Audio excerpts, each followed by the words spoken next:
Hello viewers, welcome to another episode of Top Legal News Weekly.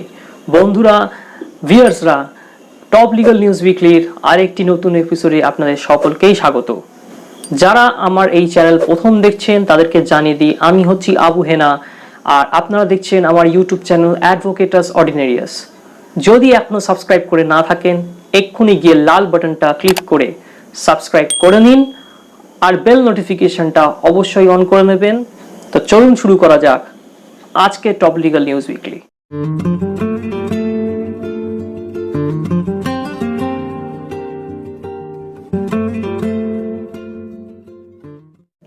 Better internet facilities are desirable during pandemic lockdown.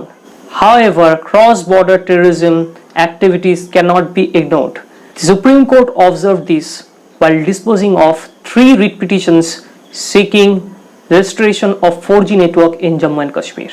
হ্যাঁ বন্ধুরা, আমরা সকলেই জানি, এর আগেও টপ লিগ্যাল নিউজ উইকলিতে আপনাদেরকে জানিয়েছিলাম যে জম্মু অ্যান্ড কাশ্মীরে 4G নেটওয়ার্ক রেস্টোরেশনের জন্য বিভিন্ন রিট পিটিশন ফাইল হয়েছিল সুপ্রিম কোর্টে।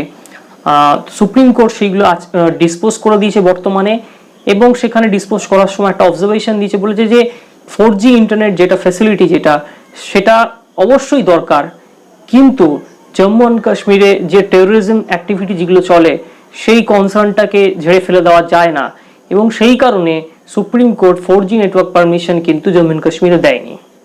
The Bombay High Court has directed the state government to issue directions to the police administration not to stop any type of vehicles carrying sick pet animals from to and fro to the veterinarians. হ্যাঁ বন্ধুরা, Bombay high court একটা দারুণ judgement দিয়েছে, সেখানে পরিষ্কার করে বলেছে যে এই যে লকডাউন বর্তমানে চলছে, সেই লকডাউনের সময়তে যদি কোনো লোক তার পেট অ্যানিমালসকে নিয়ে যদি ডাক্তারের কাছে যায়, তাহলে যেন পুলিশরা তাদেরকে যেন না আটকায়।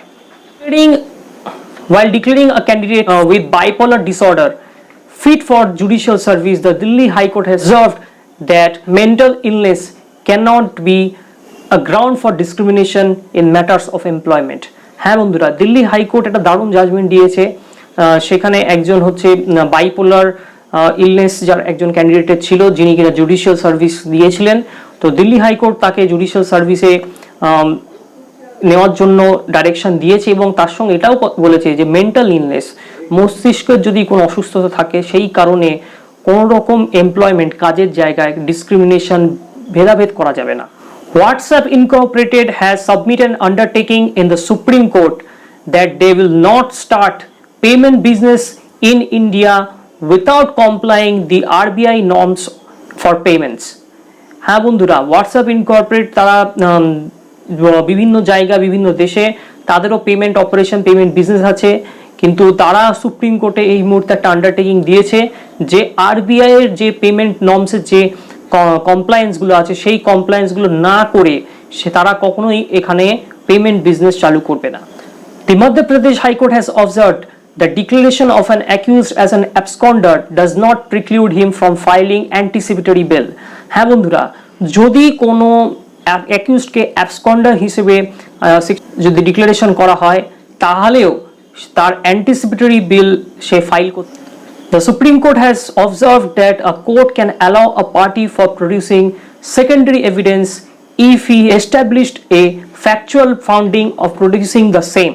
হ্যাঁ বন্ধু, সুপ্রিম কোর্ট বলে দিয়েছে যে সেকেন্ডারি এভিডেন্স কোনো একজন পার্টি কোনো একটা কেসে সে কোর্টের কাছে পেশ করতেই পারে, কিন্তু তার আগে সেই সেকেন্ডারি এভিডেন্স পেশ করার আগে সেই সেকেন্ডারি এভিডেন্সের যে ফ্যাকচুয়াল তার একটা কেসের সঙ্গে রিলেশন আছে, সেটা তাকে আগে এস্টাবলিশ করতে হবে, তবেই সেই সেকেন্ডারি এভিডেন্সটা কোর্টের সামনে পেশ করতে পারে। The Supreme Court of India and Bar Council of India has relaxed the dress code for advocates by dispensing the coats, gowns and robes all over the country. হ্যাঁ বন্ধুরা, বার কাউন্সিল অফ ইন্ডিয়া এবং supreme court of India দুজনেই মিলেই notification জারি করেছে এবং অ্যাডভোকেটদের circular দিয়েছে যে আমাদের যে অ্যাডভোকেটের যে আইনজীবীদের যে পোশাক, তার মধ্যে কোট, গাউন এবং রোব, এটা একটা ইম্পর্টেন্ট পার্ট আমাদের পেশার। সেই গাউন, কোট আর রোবকে আপাতত না পড়ার জন্যই সার্কুলার জারি করেছে bar council of India and supreme court এই মুহূর্তে।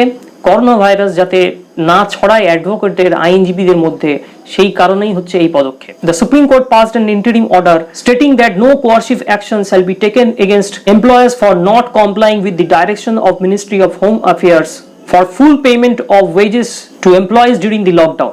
সুপ্রিম কোর্ট হচ্ছে একটা এই মুহূর্তে একটা অর্ডার দিয়েছে।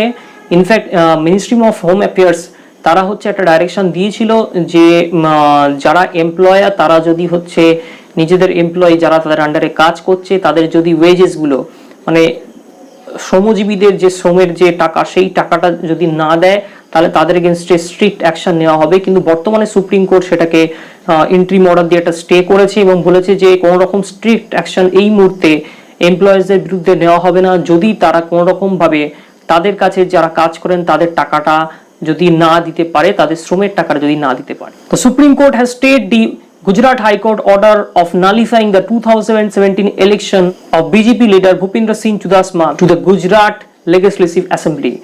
বন্ধুরা কিছু এই সপ্তাহতেই গুজরাট হাইকোর্ট হচ্ছে ভূপেন্দ্র সিং চুদাসমা বিজেপির হচ্ছেন একজন মিনিস্টার এবং এমএলএ গুজরাটে লেজিসলেটিভ অ্যাসেম্বলিতে গুজরাট বিধানসভার, তার হচ্ছে যে 2017-তে তিনি যে ইলেকশন জিতেছিলেন সেটাই গুজরাট হাইকোর্ট ভয়েড এবং নালিফাইড বলে ঘোষণা করেছিল এবং বর্তমানে সুপ্রিম কোর্ট সেই গুজরাট হাইকোর্টের অর্ডারটাকে স্টে করে দিয়েছে। The Allahabad High Court has directed that azan can be recited by muezzin from the minarets of the mosque without the use of any amplifying device. বন্ধুরা আমরা সকলেই জানি যে উত্তরপ্রদেশে হচ্ছে আজান দেওয়া বন্ধ করে দেওয়া হয়েছিল এই লকডাউনের মধ্যেই, তার বিরুদ্ধে আল্লাহাবাদ হাইকোর্টে মামলা হয়েছিল। তো আল্লাহাবাদ হাইকোর্ট সেই মামলাতে হচ্ছে ডাইরেকশন দিয়েছে যে মুয়াজ্জিনরা হচ্ছে কোনো রকম মাইক্রোফোন, কোনো রকম অ্যাম্পলিফাইং ডিভাইস যন্ত্র ছাড়া যদি আজান দেয় তাহলে সাথে কোনো অসুবিধা নেই এই লকডাউনের মধ্যে। তো বন্ধুরা আজকের মতো এই হচ্ছে টপ লিগাল নিউজ উইকলির এই এপিসোডটি আজকে এখানেই শেষ করছি। আগামী সপ্তাহে আপনাদের জন্য আইনের জগতের আরও নতুন নতুন খবর নিয়ে আসবো। আর আমার এই ভিডিওটি যদি পছন্দ হয়ে থাকে তাহলে অবশ্যই লাইক করবেন, শেয়ার করবেন আর কমেন্ট করবেন আপনাদের গুরুত্বপূর্ণ মতামত। ধন্যবাদ। If you have liked this video, please hit the like button, share it among your friends, comment on it, and please subscribe the channel on YouTube.